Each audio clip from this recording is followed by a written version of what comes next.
नमस्कार दोस्तों, मेरा नाम है राहुल पाल और आप देख रहे हैं एडुनगर।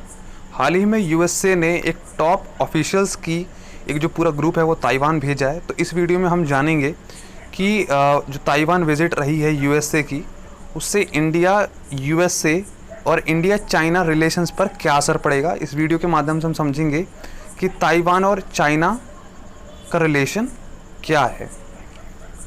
तो आगे जाने से पहले हमें थोड़ी सी एक जोग्राफिकल चीज़ समझनी पड़ेगी कि ये जो पूरा हम बात कर रहे हैं वो कौन से हिस्से में पड़ता है दुनिया के।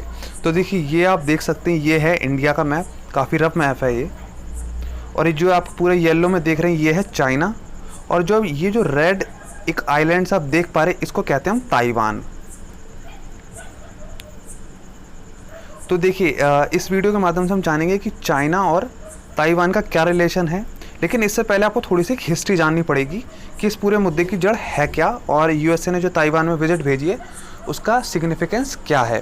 तो देखिए, जब चाइना आज़ाद हुआ था 1949 में, उस टाइम चाइना में दो पार्टीज़ थी जो बड़ी पार्टीज थी जो चाइना को लिबरेट करना चाहती थी। उसमें से पहली थी सीपीसी यानी कम्युनिस्ट पार्टी ऑफ चाइना, और दूसरी थी केएमटी यानी कुओमिंतांग पार्टी।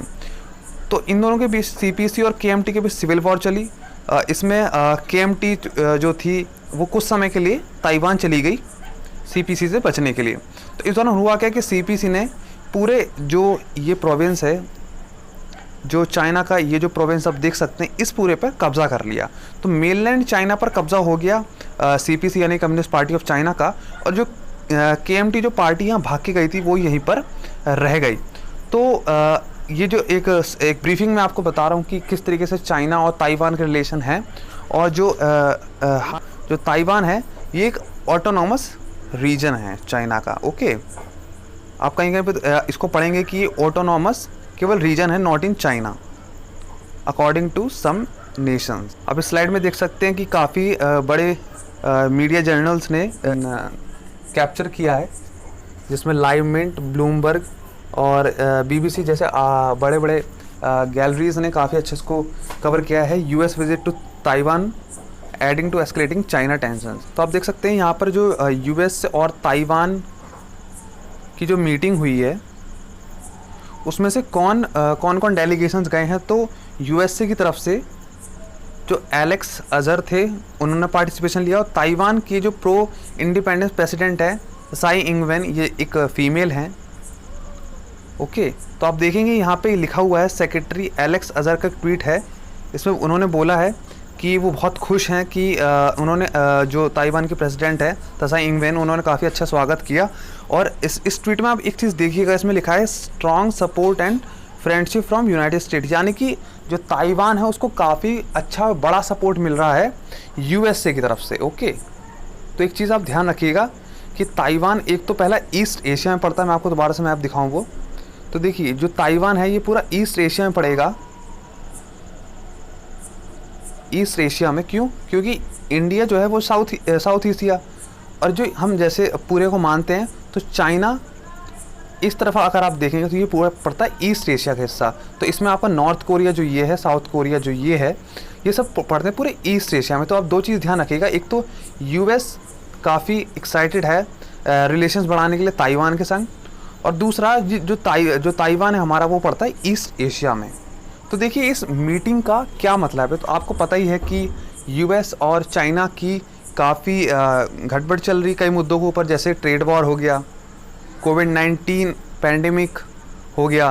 ओके, और ऊपर से जो हाल फिलहाल में एक दूसरे के ऊपर इम्पोर्ट ड्यूटी लगाई हैं दोनों ने, कई टॉप ऑफिशियल्स को दोनों ने बैन किया, दोनों की सरकारों ने। और हाल फिलहाल में जो यूएसए ने जो चाइना की काउंसलेट थी ह्यूस्टन में, उसको भी बंद कर दिया है, बैंड।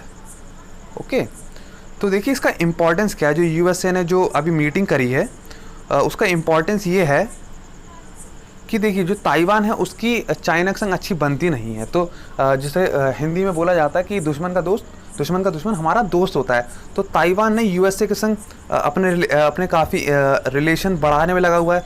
इससे होगा कि जो बीजिंग है वो उसको हर्ट होगा। क्यों? क्योंकि बीजिंग ये मानता है कि जो ताइवान है वो उसी का पार्ट है, और यूएस से उसके इंटरनल अफेयर में दखल दे रहा है, दखल अंदाजी कर रहा है। तो इससे बीजिंग को हर्ट होगा क्योंकि यूएस से ताइवान का रिलेशन बढ़ा रहा है। दूसरा पॉइंट अब ये याद रखिएगा कि जब चाइना आज़ाद हुआ तो स्टार्टिंग में यूएस से रिलेशन काफ़ी अच्छे नहीं थे चाइना के, लेकिन 1979 आते आते जो यूएस है उसने जो हाल फिलहाल में मेनलैंड चाइना उसको रिकॉग्निशन दे दिया, और जो यूनाइटेड नेशन में जो सीट है ताइवान की, एक्चुअली वो सीट चली गई आज के मेनलैंड चाइना को। और 1979 से यूएस से और ताइवान के जितने भी रिलेशंस थे वो सारे ख़त्म हो गए। ओके, तो 1979 के बाद ये पहला ऐसा टाइम है जब यूएस से और ताइवान ने कोई ऑफिशियल मीटिंग करी हो, वो भी इतने बड़े लेवल पर।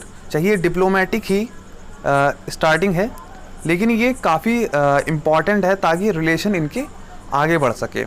और एक इम्पॉर्टेंस एक ये भी है कि आपको ध्यान होगा कि 1945 के बाद जब हमारा वर्ल्ड वॉर ख़त्म होता है, उसके बाद जो कोल्ड वॉर की स्टार्टिंग होती है वो 1991 तक जो चलती है। तो उसी तरीके के अब जो सिग्नल्स हैं वो ईस्ट एशिया में दिखाई देने स्टार्ट हो गए हैं, खासकर यूएस से और चाइना के साथ। तो ये साइन है कोल्ड वॉर 2.0 का। इसको आप ध्यान रखिएगा, ये आपकी एग्ज़ाम पर्सपेक्टिव से काफ़ी इंपॉर्टेंट पॉइंट हो जाएगा जब आप मेंस में आंसर लिखें। और इसके बाद है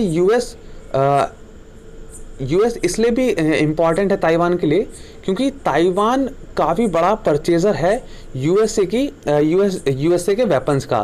तो एक तो फ़ायदा ताइवान को ये है कि वो स्ट्रैटेजिक पार्टनरशिप कर सकता है यूएसए के साथ, और दूसरा यूएसए को फ़ायदा क्या है कि वो वेपन अपने बेचता है ताइवान को। तो ये दोनों तरफ से उनके लिए प्रॉफिट मेकिंग है, चाहे वो ताइवान हो चाहे वह यूएसए हो। अब इसके संग दिक्कत क्या है कि जो दूसरे ईस्ट एशियन या साउथ ईस्ट एशियन जो नेशंस हैं उनको काफ़ी दिक्कत आई। क्यों? क्योंकि इससे जो प्रॉब्लम वो एस्केलेट हो रही है। आप सोच के देखिए, अगर एक रीजन में इतनी ज़्यादा प्रॉब्लम एस्केलेट होगी तो वहाँ पर जो दूसरी इकोनॉमिक एक्टिविटीज़ है उसको चलने में काफ़ी दिक्कत आएगी। और जब इकोनॉमिक एक्टिविटीज़ नहीं होती वहाँ पे प्रॉब्लम अपने आप इंक्लूड होनी स्टार्ट हो जाती हैं। तो इसमें इंडिया क्या कर सकते हैं? इंडिया नॉर्मल सी बात है, India can support the USA and Taiwan relationship. क्यों? क्योंकि आप जानते हैं कि चाइना का इन्फ्लुएंस धीरे धीरे अब नेपाल में बढ़ रहा है। तो इंडिया नेपाल में जो चाइना का इन्फ्लुएंस बढ़ रहा है उसको काउंटर बैलेंस करने के लिए यूएसए और ताइवान का समर्थन कर सकता है, ताकि चाइना को एक स्ट्रॉन्ग मैसेज जाए कि हम जो नेबरिंग कंट्रीज़ हैं उनसे हम रिलेशन काफ़ी अच्छे कर सकते हैं। तो चाइना ने इसके रिस्पॉन्स में क्या किया कि जब अभी यूएस और ताइवान की मीटिंग हुई उसके खिलाफ में चाइना का क्या कदम आया? तो चाइना ने यूएस से कोई एक स्ट्रॉन्ग मैसेज भेजा। उनके जो फॉरेन डिप्लोमेट है या फॉरेन मिनिस्ट्री ने एक नोटिफिकेशन जारी किया।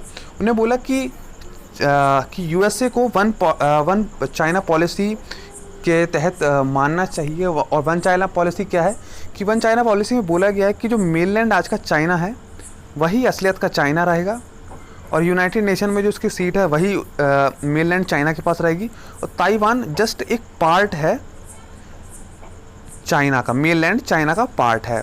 तो चाइना कह रहा है कि यूएसए ये मान ले कि Taiwan is a part of mainland China, हमारे इंटरनल मैटर में दखल अंदाजी ना करे। इसके साथ ही चाइना ने एक एस्केलेट करने के लिए, टेंशंस के लिए, जो ताइवान का स्ट्रेट है उसके पास में काफ़ी एयरक्राफ्ट उड़ाने स्टार्ट कर दी, ताकि ये यूएसए की तरफ भी एक मैसेज जाए कि हम भी तैयार हैं। इसके साथ ही चाइना ने क्या करा है कि आपको अभी काफ़ी आप न्यूज़ में सुन रहे होंगे कि चाइना ने हांगकांग की जो ऑटोनॉमी है उसको सस्पेंड करने के लिए एक नेशनल सिक्योरिटी बिल पास किया है। तो इसके तहत क्या किया कि चाइना ने अभी वहाँ के एक टॉप मीडिया ऑफिशियल हैं उनको अरेस्ट कर लिया, जो हांगकांग की इंडिपेंडेंसी के फेवर में बोलते थे। ठीक है, तो हांगकांग की इंडिपेंडेंसी को लेकर जो एक हांगकांग की इंडिपेंडेंसी के लिए जो एक मीडिया ऑफिशियल बोलते थे, चाइना ने उनको अरेस्ट कर लिया। तो इससे एक स्ट्रॉन्ग मैसेज गया है यूएसए को कि आप कुछ नहीं कर सकते हमारे इंटरनल अफेयर में, और वी आर सुप्रीम। तो ये था इस वीडियो का अंत। I hope you enjoy. If you have any query you can comment and subscribe the channel. Thank you.